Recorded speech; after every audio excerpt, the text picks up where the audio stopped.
तो नमाज पढ़ने कैसे दे रहा है वो? नास्तिक है ना, तो अलाउ कैसे करने दे रहा है वो? जमात के लोग वहाँ पर बिरयानी बांटने दूसरा शाहीन बाग बनाने की तैयारी है। अच्छा, दूसरा शाहीन बाग बनाने की तैयारी है कि हिंदू आतंकवाद भी होता है, हिंदू भी आतंकवाद होता है। उसका बोलो। अभी जो अभी गुजरात एटीएस ने 8 उसके अब्बा पकड़े हैं, उसके बारे में बोलेगा वो? हाँ। ये जितने भी बिरयानी वाले बैठ रहे हैं ना, इनका मकसद क्या है? हाँ। इनका मकसद सरकार को हटाना है। हम पेपर लीक के लिए प्रोटेस्ट करेंगे, लेकिन उसके बीच में वो आरएसएस, बीजेपी और धर्म, जाति सब लेके आ गए, ये गलत है। जैसे वहाँ पे सुबह और शाम का खाना पड़ने लगता है, तभी वहाँ पे भीड़ आ जाती है और उसके बाद वहाँ पे बिल्कुल शांति छा जाती है। हाँ। और सैटरडे संडे पे थोड़े लेफ्टिस्ट, वामपंथी, लिब्रांडो टाइप के लोग वहाँ पर पहुंच जाते हैं, जिहादी मानसिकता के लोग वहाँ पे पहुंच जाते हैं, तो थोड़ी भीड़ को दिखाने की कोशिश करते हैं। हाँ। अभी स्टेज से पूछ लिया जाए ना सीजेपी वालों के कि धर्म पहले है मजहब, जवाब मिल जाएगा तुमको कि कौन कितना देश के लिए आ रहा है, कौन क्या मकसद है। लेकिन वही ऐसे लोग हैं जो कहते हैं कि वक्फ बोर्ड जरूरी है देश में, लेकिन आरएसएस आतंकियों का संगठन है। क्योंकि ये हमारे भारत देश को तोड़ना चाहते हैं। आरएसएस एक ऐसा संगठन है जो देश के लिए कितना कार्य करता है, और आज तक कोई भी ऐसे संगठन इतना कार्य कर ही नहीं पाया जितना आरएसएस करता है। देखिए, राजधानी दिल्ली में जिस तरीके से जंतर मंतर पर कॉकरोच जनता पार्टी का प्रोटेस्ट चल रहा है, प्रोटेस्ट में आपने उमर खालिद के समर्थन में नारे सुने होंगे, और तो और ब्राह्मणवाद मुर्दाबाद, यहाँ तक कि आरएसएस मुर्दाबाद जैसे नारे भी आपने देखे होंगे। देखिए, मामला शुरू हुआ जब नीट का पेपर लीक हुआ और तमाम जो है छात्रों का गुस्सा फूटा, तो उसी की आड़ में कहीं ना कहीं सौरभ दास, अभिजीत दीप के और विजेता जैसे लोग युवाओं के जो है इस वक्त सामने आए हैं और खुद को युवाओं का मसीहा बता रहे हैं। भैया, कैसे देख रहे हैं जंतर मंतर पर ये जिस तरीके से अब कॉकरोचों का प्रोटेस्ट चल रहा है? फिलहाल यहाँ पर हमारे साथ वाईएसएस ग्रुप मौजूद है, तो क्या आपके उनसे क्या सवाल है और आप उनके साथ क्यों नहीं हैं? देखिए, जिस प्रकार से सीजेपी के माध्यम से पूरे भारत का माहौल खराब करने का प्रयास किया गया था, उसी के विरोध में और छात्र हित, धर्म हित, समाज हित, देश हित की बात को रखने के लिए जी 4 जुलाई को वाईएसएस के माध्यम से एक शांतिपूर्ण प्रदर्शन होने वाला था। हाँ।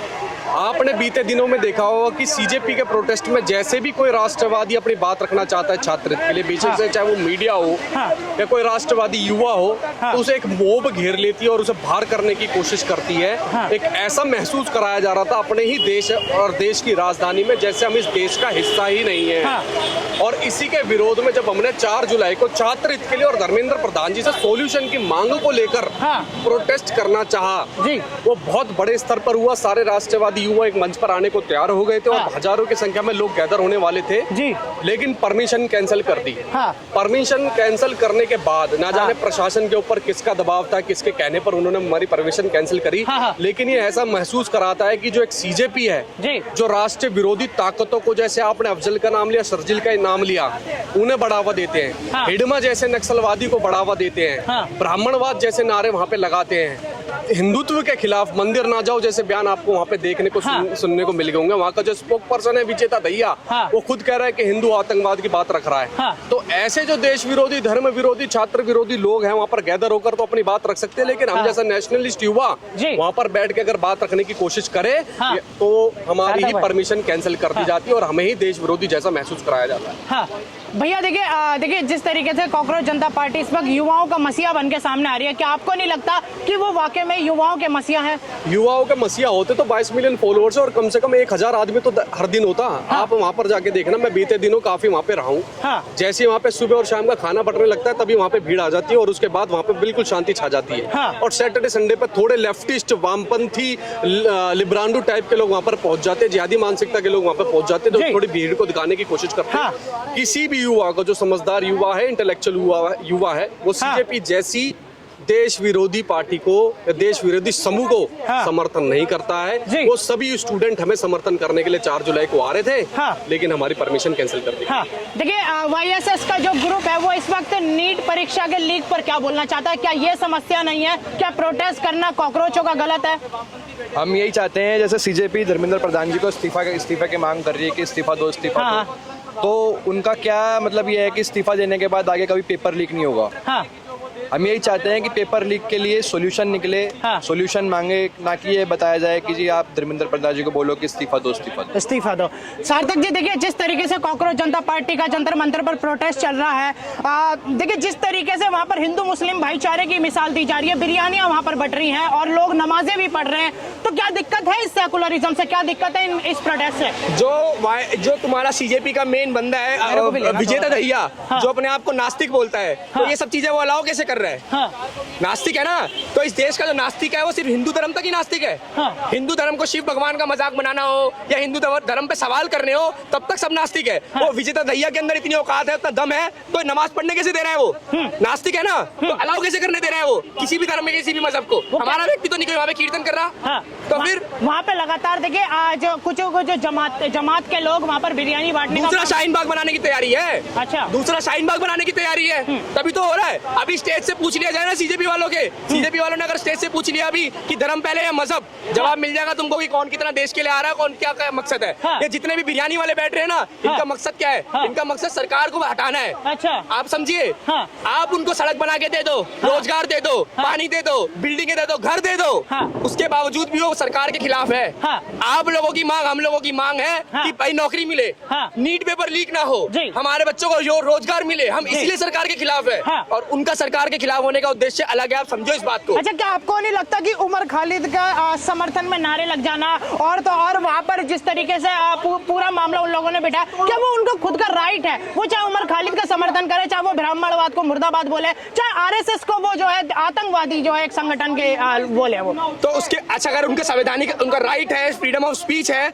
तो जब कोई ये बोल दिया, जब कोई पूछ लेता है कुरान पर, जब कोई पूछ लेता है प्रॉफिट पर, तो सरतन से जुदा कैसे हो जाता है फिर?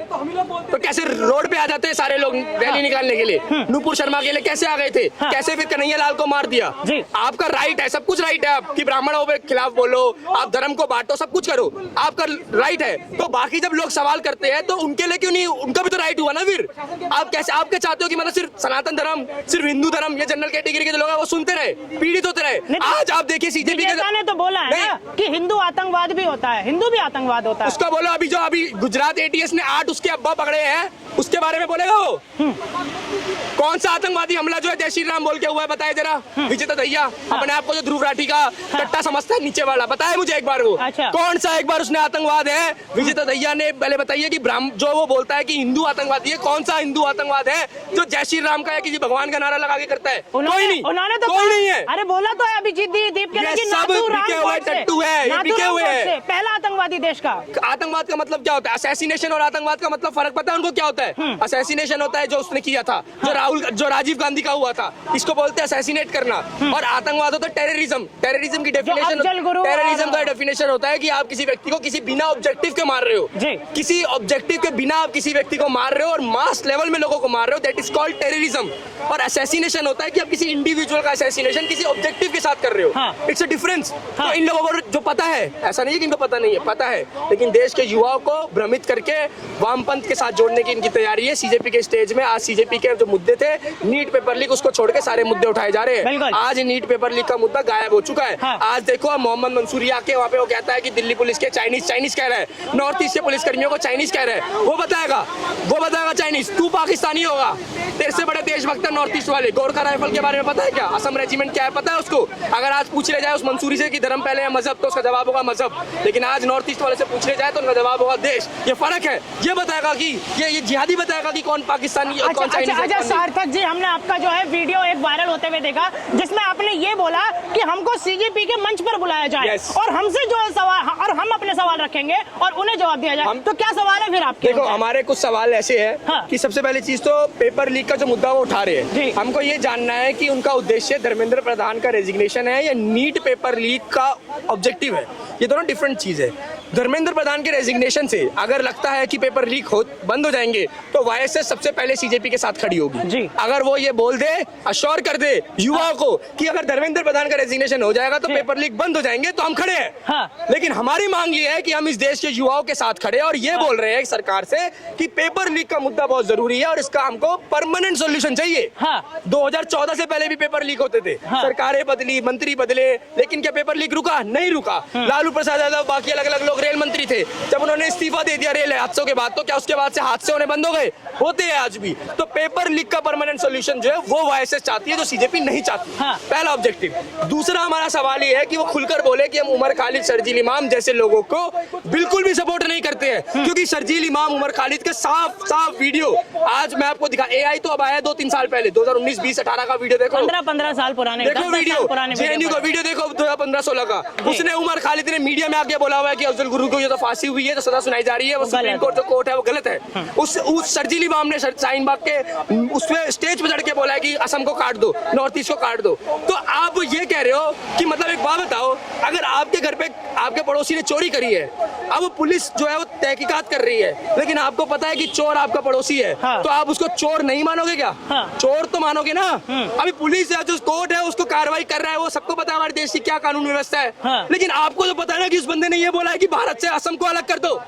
तो जो व्यक्ति आपके सामने अफजल गुरु को डिफेंड कर रहा है, तो वो कैसे देशभक्त हो सकता है, वो कैसे स्टूडेंट एक्टिविस्ट हो सकता है? ये नैरेटिव चलाया जा रहा है कि वो सरकार के खिलाफ गया, इसलिए उसको अंदर डाल दिया गया है। सार्थक जी, आपने सीजेपी प्रोटेस्ट में 2 ट्रांसजेंडर ऐसे देखे होंगे जो काफी ज्यादा वायरल हैं। उज्जवल नाम है एक लड़के का।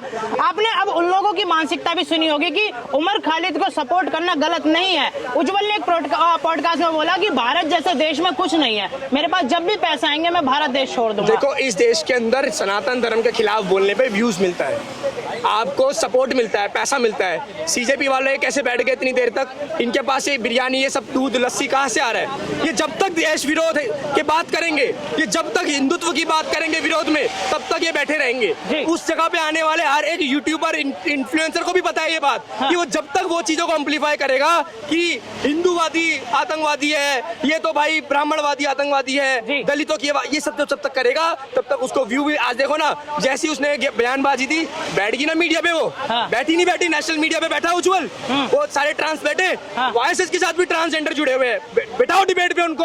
हम तो कह रहे हैं कि हम सीजेपी को हर एक तर्क वितर्क पे चैलेंज देने के लिए तैयार है। तुम्हारे पास अगर ट्रांसजेंडर है तो वायसेस के बाद भी ट्रांसजेंडर है, राष्ट्रवादी ट्रांसजेंडर है। हम किसी भी इस तरीके की चीज का विरोध नहीं करते, लेकिन हम राष्ट्रवादी व्यक्ति के साथ खड़े हैं, वो किसी भी जात का क्यों ना हो, जो राष्ट्रवादी है वो हमारा साथ है। सार्थक जी, एक आखिरी सवाल और आपसे। देखिए, जिन 14 बच्चों की डेथ हुई, उन डेथ को लेकर ना तो अभी तक देश के अपोजिशन उनके घर तक गया, ना ही कॉकरोच जनता पार्टी का कोई भी सदस्य उनके घर तक गया, और ना ही जितने भी ये मुल्ला मौलवी आपने देखे होंगे जो वहां पर बिरयानी बांट रहे हैं, या फिर जितने भी और लोग सीजेपी के समर्थन में, उनमें से कोई भी लोग उन मृतक परिवारजनों के जो है हालचाल लेने नहीं गया। लेकिन मोदी और सेंट्रल के खिलाफ जब भी इस तरीके का धरना प्रदर्शन देना हो, तो सारी लेफ्ट और लिबरल लॉबी जो है वहां जंतर मंतर पर पहुंच जाती है। तो क्या इस तरीके से युवाओं को आप क्या बोलेंगे कि कैसे युवाओं को दूर? मैं युवाओं को बताना चाहता हूँ कि देखो, जो व्यक्ति आपका ये जिनके साथ आप सीजेपी के साथ एसोसिएट हो रहे हो, इनका एजेंडा अलग है, आप लोगों का एजेंडा अलग है, आप भारत का भविष्य हो।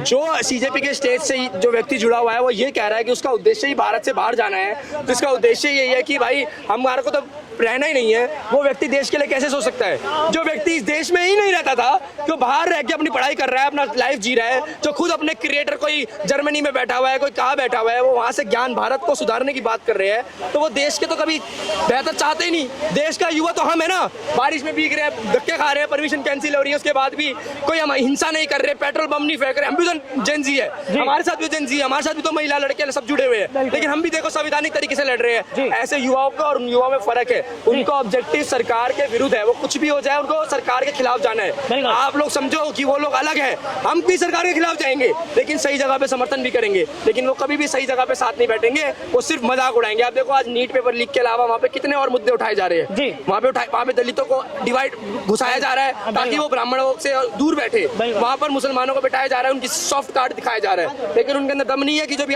ATS ने आतंकवादी पकड़े उन पर कुछ बोल सकते, कुछ नहीं बोलेंगे। सब कुछ जो है वो पैसे दिया जा रहा है, और वो जो पैसा दे रहा है वो अपने अकॉर्डिंग बुलवा रहा है, बिल्कुल, जिससे उनका वोट बैंक इकट्ठा हो सके। बिल्कुल सर।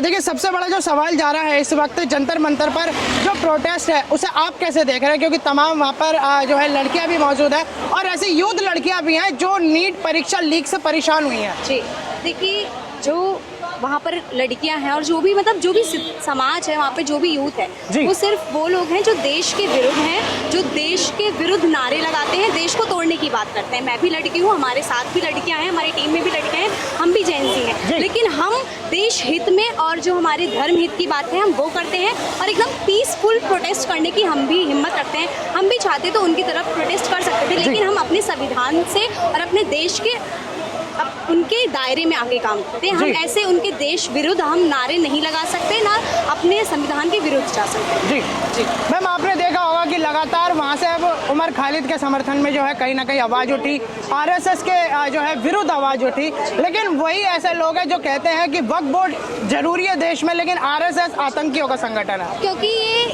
हमारे भारत देश को तोड़ना चाहते हैं। आरएसएस एक ऐसा संगठन है जो देश के लिए कितना कार्य करता है, और आज तक कोई भी ऐसा संगठन इतना कार्य कर ही नहीं पाया जितना आरएसएस करता है। लेकिन वो लोग वहाँ पर देश के विरुद्ध नारे लगा रहे हैं, आरएसएस के विरुद्ध बोल रहे हैं, तो ये चीज़ें गलत है। आप जो अपना वहाँ पर मोटिव लेके बैठे थे कि आपका एग्ज़ाम कैंसिल हुआ है, आपका पेपर लीक हुआ है, आपके नीट के लिए आप गए हैं, स्टूडेंट्स की प्रॉब्लम के लिए गए हैं आप, तो आपको अपने मुद्दे को साफ रखना चाहिए था। आपके बीच में वहाँ पर बीच में आपके देश विरुद्ध नारे नहीं लगना चाहिए था, आरएसएस नहीं आनी चाहिए थी। और जितने भी गलत ये लोग ब्राह्मणवाद कर रहे हैं और ये लोग कह रहे हैं कि हम दलित हैं, उधर वहाँ अभिजीत दीपके के अब ये बयान आ रहे हैं कि मैं तो दलित हूँ और मैं कभी भाजपा को वोट नहीं दिया। मतलब इस तरीके से दलित वर्ड को सामने रख के लाना, वो भी सीजेपी जैसे प्रोटेस्ट में, तो ये किस तरीके की मानसिकता है मैम?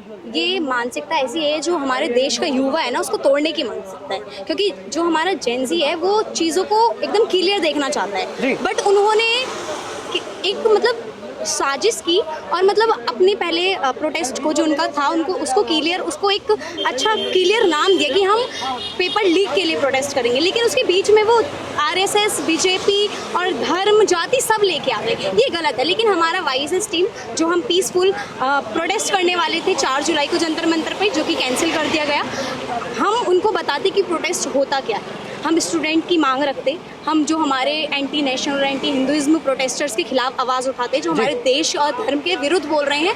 हमारे वहाँ पर लड़कियाँ बोल रही हैं कि मैं मंदिर नहीं जाती, मैं जय श्री राम नहीं बोलती। ये चीज़ ये टॉपिक बीच में कैसे आ गया? जब आप एक स्टूडेंट हैं, आपको सिर्फ ये होना चाहिए था कि मैं अपने पेपर लीक कर। देखिए भाई, बिल्कुल देखिए, इस कॉकरोच जनता पार्टी में ये एक बहुत बड़ा समस्या रही कि वहाँ पर नीट परीक्षा लीक से हटकर आरएसएस मुर्दाबाद, ब्राह्मणवाद मुर्दाबाद, और जैसा कि अभी मैम ने बताया कि जय श्री राम और मंदिर मस्जिद, मतलब वहाँ पर यही सब हो रहा है। मैम क्या लगता है उन 14 बच्चों का क्या हुआ जिन लोगों की सही में जान गई, और उन लोगों तक अभी तक ना तो देश का अपोजिशन पहुंचा और ना ही अभिजीत दीपके की टीम? जी, जिनकी सीजेपी वो काम कर ही नहीं रहा, जिसके लिए उन्होंने जो मुद्दा उठाया था वो कर ही नहीं रहे। वो अपने टॉपिक से भटक चुके हैं। वो देश को और अपने समाज को तोड़ने की चीज़ों को बीच में ले आए हैं। उनको जाना, अगर वो इतने ही, उनका प्रोटेस्ट में इतना ही पावर था, तो उनको उन सभी बच्चों के पेरेंट्स से मिलना चाहिए था, उनको अनुश्वासन दिलाना चाहिए था कि हम आपके साथ हैं, हम आपके बच्चों को